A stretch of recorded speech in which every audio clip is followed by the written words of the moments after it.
Kumusta na kayo? Welcome po sa akin channel. For today's video guys, mayroon tayong isi-share ngayon. Kasi mayroong dumaan sa timeline ko sa Facebook na nag-hiring. Ito guys Big Boss Barber. Ito yung ano niya, telephone number. +64, kasi +64 ang ano dito 21-878-212. Ito guys, sabi niya sa video call namin, mayroon daw siyang 16 branches sa Auckland. Ito yung ano namin guys, yung chat namin sa WhatsApp. Ito yung ano niya guys, chat namin. Dito kami sa WhatsApp nag-chat. Ito yung Big Boss Barber. Ang unang ano ko sa kanya, minisit ko siya. Sabi ko, "Hello, good evening. Did you accept overseas applicant? Because I have my friend. He's working in Dubai.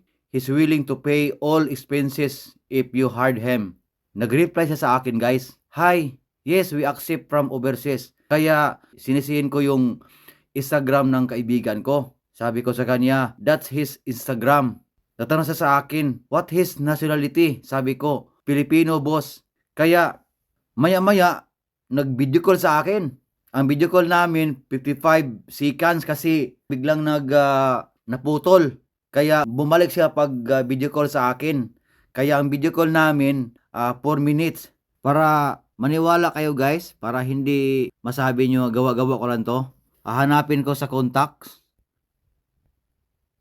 Big Boss. Dara. Big Boss Barber.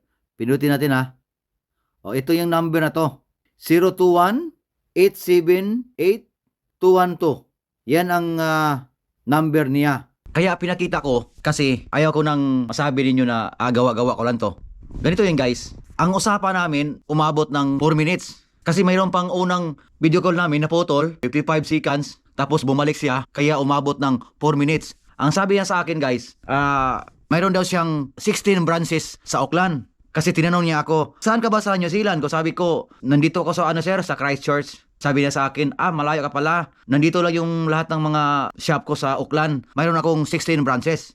Tapos mayroon akong 4 na staff na Pilipino. Kaya pag sabi mo sa akin na Pilipino yung kaibigan mo, kaya tinawagan kita." Sabi niya sa akin, "Iti-check ko yung mga upload ng kaibigan mo. Kapag magustuhan ko, balitaan kita agad." Pero 2 days ago na, hindi pa nagparamdam sa akin. So, dalawa lang. Hindi nagustuhan yung mga upload ng kaibigan ko or busy lang. Kasi mayroon siyang 16 branches Tapos guys, sabi niya sa akin, kapag mayroon kang mga kaibigan na gusto mag-apply dito, pakibigay yung yung number ko. Tapos ipakontak mo ako sa kanila na sa WhatsApp.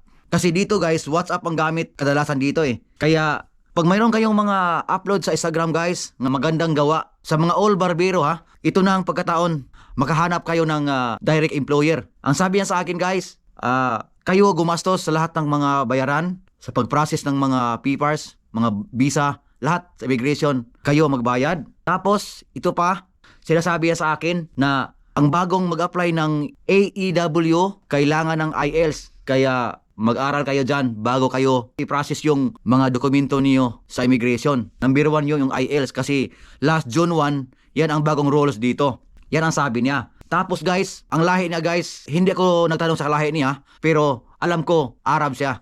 Kasi matagal ako sa Dubai, alam ko yung lahat ng mga Arab, anong klaseng Arab, alam ko yung mukha nila. Kasi sila, balbasarado, tapos basta yung nila, yung mukha nila, alam ko Arab siya Hindi ko lang natanong, pero yung accent niya, accent ng New Zealand. Sabi niya sa akin, pakibigay mo yung number ko sa mga kaibigan mo kasi nag-hire siya ng mga barber guys, yung magaling mag-fade. Yung magaling mga modern na mga gupit. Mayroon din siyang branch na unisex. Kaya yung mga magaling sa pambabae, pwede kayo dito. At saka sa panglalaki din haircut. Kaya pagkataon na to, kunin nyo yung number dito. Nandito sa screen niyo. Mag-install kayo ng WhatsApp para kontakin ninyo siya. Kasi nag-hire siya ng mga Pilipino. Kasi mayroon siyang 4 na Pilipino. Sabi niya sa akin, magagaling daw. Kaya yung pagsabi ko na pagtanong niya sa akin, anong nationality yung kaibigan ko? Pagsabi kong Pilipino, agad-agad siya nag-video call sa akin. Kaya guys, pagkataon na ninyo, makahanap kayo ng direct employer dito. Kasi mahirap maghanap ng direct employer. Kaya kung pag may pira kayo, may IELTS na kayo, resulta, pasado kayo, welcome kayo dito. Kaya kung mayroon kayong kaibigan na gusto mag-apply sa New Zealand, i-share ito nga video para makatulong tayo sa kanila. See you next video guys.